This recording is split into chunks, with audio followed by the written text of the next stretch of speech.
মৰমৰ অকণিহঁত, মই বৰ্ণালী শইকীয়া বাইদেউ।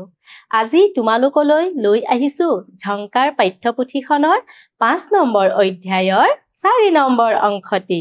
আহাচোন এই অংশটিত কিনো আছে চাওঁ। পাঠ ২ বিহুগীত। পাঠটি হৈছে বিহুগীত। আহাচোন ভিতৰত কিনো আছে চাওঁ। গাওঁ আহা।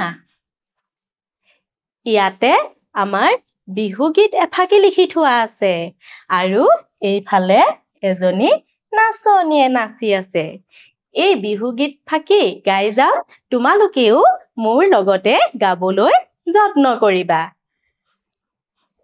বৰহম থুৰিৰ বোলেৰে উৎজুৰি বোলালো, জেতুকাৰে বোলালো হাত, আয়ে বয়ে দিয়া মুগাৰী হাখনি, মেৰিয়াই আহিলো গাত। ভাল লাগিলনে তোমালোকৰ? ঠিক আছে, এইবাৰ চাওঁ আহাচোন। এইবাৰো এফাকি বিহুগীত লিখি থোৱা আছে। মই গাই যাম, তোমালোকে শুনিবা আৰু গাবলৈ যত্ন কৰিবা। স্বৰ্গদেউ ওলালে বাটচৰাৰ মুখলে, দুলিয়াই পাতিলে দোলা, কাণত জিলিকিলে জাংফাই কেৰু, গাত গুমচেঙৰ চোলা। ভাল লাগিল নিশ্চয় তোমালোকৰ, নহয়নে? তোমালোকেও এনেদৰে বিহুগীত গাবলৈ যত্ন কৰিবা। আৰু চোৱাচোন, এইয়া আমি যে পাইছিলোঁ স্বৰ্গদেউ ওলাল বাটচৰাৰ মুখলৈ, এইয়া স্বৰ্গদেউ আৰু এইয়া যে দেখিছা, এইয়া হ'ল বাটচৰা। আৰু আহাচোন এইবাৰ চাওঁ কিনো আছে। আমি যে বিহুগীত ফাকিত পাই আহিছিলোঁ কিছুমান শব্দ, বৰহমথুৰি, জাংফাই, গুমচেং, এই শব্দসমূহৰ অৰ্থসমূহ জানো আহাচোন। প্ৰথমতে আছে বৰহমথুৰি। বৰহমথুৰি মানে কি জানানে? ওঠত ৰং লগাব পৰা দীঘলীয়া পাতৰ এবিধ গছ। আগতে নাচনীসকলে কি কৰিছিল জানানে? বিহু নাচিবৰ বাবে ওঠত ৰং বোলাবলৈ এই বৰহমথুৰি ব্যৱহাৰ কৰিছিল। ইয়াৰ পিছত চাওঁ আহা, বাটচৰা। বাটচৰা মানে কি বাৰু? পদূলি মুখত সাজি থোৱা ঘৰ। বাটচৰা হ'ল পদূলিৰ মুখত সাজি থোৱা ঘৰ। এতিয়াও তোমালোকে নামঘৰত দেখিবাই, নামঘৰৰ আগত বাটচৰা সাজি থয়। এইবাৰ চাওঁ আহা, জাংফাই। জাংফাই হ'ল কাণত পিন্ধা এবিধ গহনা। ইতিমধ্যে আমি আগৰ অংশকেইটাত অলপ চিনাকি হৈয়ে আহিছিলোঁ নহয়নে? জাংফাই, থুৰীয়া এইসমূহৰ বিষয়ে। জাংফাই হ'ল কাণত পিন্ধা এবিধ গহনা। এইবাৰ চাওঁ আহা, গুমচেং। বুটা বচা মিহি পাটৰ কাপোৰ। আগৰ দিনত ৰজা মহাৰজাসকলে অসমত বিশেষকৈ আহোম স্বৰ্গদেউসকলে কি কৰিছিলে? এই গুমচেঙৰ চোলা পিন্ধিছিলে আৰু চোলাসমূহ কেনেকুৱা হয়? বুটা বচা মিহি পাটৰ কাপোৰেৰে তৈয়াৰী। এইবাৰ চাওঁ আহা, জেতুকা। সৰু সৰু টুবুকা পাতেৰে এবিধ সৰু গছ, যি হাতত লগালে ৰঙা বৰণ ধৰে। তোমালোকে নিশ্চয় জেতুকা চিনি পোৱাই নহয়নে? জেতুকা হ'ল কি সৰু সৰু পাতেৰে এবিধ সৰু গছ আৰু যাৰ পাত খুন্দি আমি যদি হাতত লগাওঁ কি হয়? হাতত ৰঙা বৰণ ধৰে আৰু বিহুৰ সময়ত নাচনীয়ে নাচিবলৈ হাতত জেতুকা বোলাই লয়। এইবাৰ চাওঁ আহা, আমি যে পাই আহিছিলোঁ বৰহমথুৰি, গুমচেং, জাংফাই, তাৰ ছবিসমূহ ইয়াত ধুনীয়াকৈ দি থোৱা আছে। প্ৰথমতেই চোৱা এইখন ছবি এইখন কিহৰ ছবি এয়াই হ'ল বৰহমথুৰি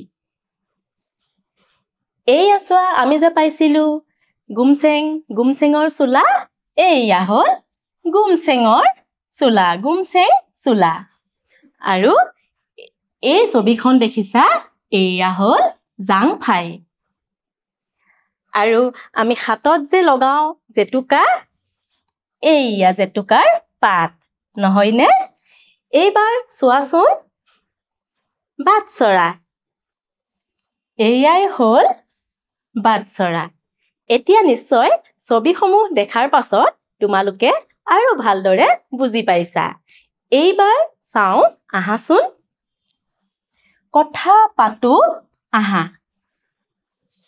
আমি ইতিমধ্যে বিহু গালো বিহুৰ বিষয়ে শিকিলো গহনা কাপোৰ বহু কথাই শিকিলো নহয়নে এইবাৰ আমি অলপ কথাকে পাতো আহাচোন প্ৰথমতে তোমালোকে কোৱাচোন তোমালোকে কেতিয়াবা বিহু নাচি পাইছানে নিশ্চয় পাইছা নহয়নে বিহু আমাৰ জাতীয় উৎসৱ গতিকে আমি সকলোৱে বিহু নাচিব জানোৱে আৰু বিহু নাচি ভালো পাওঁ এইবাৰ কোৱাচোন বিহুৰ উপৰি তোমালোকে আন কি নাচ দেখিছা বিহুটো আমি সকলোৱে দেখিছো নহয়নে বিহুৰ উপৰিও আমি আৰু কি নাচ দেখিছো বাৰু তোমালোকে কি নাচ দেখিছা নিশ্চয় ঝুমুৰ দেখিছা বাগৰুম্বা ইত্যাদি নাচসমূহ দেখিছা আৰু কি নাচ দেখিছা লগৰ সমনীয়াৰ লগত কথা পাতিবাচোন তেতিয়া তোমালোকে গম পাই যাবা আৰু কি নাচ আছে এইবাৰ আহাচোন চাও বিহু নাচনীয়ে কি অলংকাৰ পিন্ধে বিহু নাচিবলৈ নাচনী এগৰাকীয়ে কি অলংকাৰ পিন্ধে হাতত পিন্ধে গামখাৰু ডিঙিত কি পিন্ধে জোনবিৰি ঢোলবিৰি নহয়নে আৰু কি পিন্ধে কাণত পিন্ধে থুৰিয়া এইসমূহ অলংকাৰ পিন্ধে এইবাৰ কোৱাচোন তোমালোকৰ ঘৰত কোনে কি কাপোৰ পিন্ধে কোৱা তোমালোকে নিজৰ পৰিয়ালটিলৈ মনত পেলোৱাচোন পৰিয়ালত থকা মা দেউতা দাদা ককা আইতা খুৰা খুৰী সকলোৱে কি কাপোৰ পিন্ধে বাৰু আৰু তোমালোকে লগৰ সমনীয়াৰ লগত কথা পাতাচোন কিনো পিন্ধে তেতিয়া আমি কাৰ ঘৰত মানুহে কেনে ধৰণৰ পোছাক পিন্ধে আমি গম পাই যাম এইবাৰ আহাচোন চাও কিনো আছে কিহৰ লগত কি মিলে আঁচ টানি মিলাও আহা এই ছবিসমূহ দেখিছা এই ছবিসমূহৰ লগত তলত দিয়া শব্দকেইটা কোনকেইটা মিলিব আমি আঁচ টানি মিলাও আহা প্ৰথমতে আছে ইয়াত কি আছে বাৰু এই ছবিখনত ডোলা এখনত কি কৰিছে দুজন মানুহে স্বৰ্গদেউ লৈ গৈছে এইখন কি হয় কাণ হয় আৰু এইখন হাত আৰু এইয়া হ'ল বৰহমথুৰি এতিয়া আমি প্ৰথমতেই চাও আহা শব্দটো পঢ়ি এইটো কি বৰহমথুৰি গতিকে কোনখন ছবিৰ লগত মিলিব এইখন ছবিৰ লগত মিলিব এইবাৰ চোৱাচোন জেতুকা আমি কিহত লগাও হাতৰ তলুৱাত নহয়নে এতিয়া ক'ত মিলিব আমাৰ এইয়া হাতৰ লগত মিলিব জাংফাই আমি ক'ত পিন্ধো কাণত গতিকে ক'ত মিলিব জাংফাই কাণৰ লগত এইয়া চোৱা স্বৰ্গদেউ আমি এই ছবিখনত দেখা পাইছিলোৱে নহয়নে গতিকে আমি এই স্বৰ্গদেউ এই ছবিখনৰ লগত মিলিব তোমালোকেও তোমালোকৰ পাঠ্যপুথিত এনেদৰে মিলাই ল'বা এইবাৰ চাও আহাচোন জেতুকা হাতত লগালে ৰঙা বৰণ হয় কথাষাৰি সঁচানে মিছা বাৰু সঁচা জেতুকা হাতত লগালে ৰঙা বৰণ হয় গতিকে আমি কত শুদ্ধ চিন দিম নে খত কত কাৰণ কত আছে সঁচা খত মিছা এইবাৰ কোৱাচোন কাণত পিন্ধা এবিধ গহনা হ'ল গামখাৰু থুৰিয়া। কি হয় বাৰু? থুৰিয়া। গতিকে আমি ক'ত শুদ্ধ চিনটো দিম? খত। মৰমৰ অকণিহঁত, এই অংশটি ইমানতে সামৰিছোঁ। আশা কৰিছোঁ এই অংশটি তোমালোকে বুজি পালা। আগন্তুক দিনত এটি নতুন অংশ লৈ পুনৰ আহিম। ধন্যবাদ।